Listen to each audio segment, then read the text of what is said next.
Music and vocal by Ahmad Sora and Behzad Pax feat Reza Taha.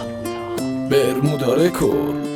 پشت سرتو نگاه کن کجای قصه ای، تو با اون همه بدی هنوز خدای زنده ای. دلم گرفته یه حس تازم نمیاد، همه رفتن انگار خدا واقعا نمیخواد. من دنیامو این روزا خیلی بد باخت دادم، حرف تازه ای ندارم شاید ته داستانم. من هنوز وایسادم پای عهدی که بسته، تو هم امیدی نیست واسه همین خسته. واسه برگشتن دنبال راه چاره بودم، من هرچی که هستم با تو صاف و ساده بودم. ببین با تو بودم حواست کجاست پس رفتی خاطراتت با من همیشه هست و داره پرسه میزنه تو ذهن درگیرم. از تو جلایه نیست از خودم خیلی دلگیرم. شاید تقدیرم خواسته که نباشی، شاید چقدر سخته با تقدیر بد نمیشه تا کرد.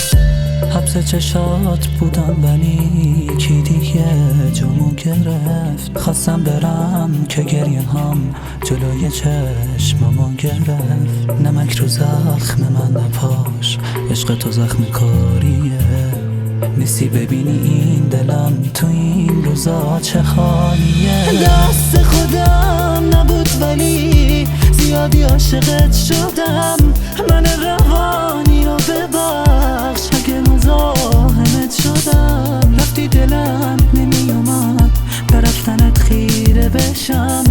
نشد به زخم این دلم دوباره انگیزه بدم. سر به سر دلم نزار بفهمی بی کسم. گفته بودی کنار تو به هرچی میخوام میرسم. گفته بودم فردا رو با دستای گرمت میسازم.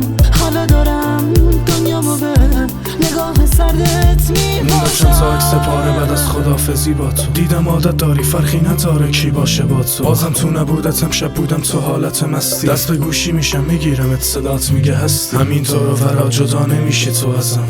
حتی تو این شهر غریب مثل سوز آهی از خاطرم میری ولی برمیگردی بازم. خودت نیستی درست ولی نبودنت اینجاست. شک ندارم که ولنتاین امسالتم بیمار. دفتر خاطراتت نوشته بود تو رو بازی دادم و تو دنبال عشقی و توی هر خط دوست دارم اغراق نوشتی. حالا که رفتی خاطراتت مثل سیگار میمونه که دود میشه تو این ذهن بیمار میمونه. خودتو خسته نکن پاره میشه هرچی که میدوزی. دیگه رابطه ای نیست عشق کوکی دیروز.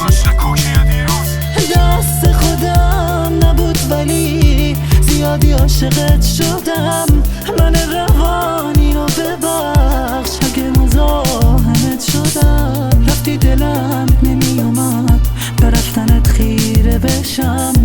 نشد به زخم این دلم دوباره انگیزه بدم. سر به سر دلم نزار بفهمی بی کسم. گفته بودی کنار تو به هرچی میخوام میرسم. گفته بودم فردا رو با دستای گرمت میسازم.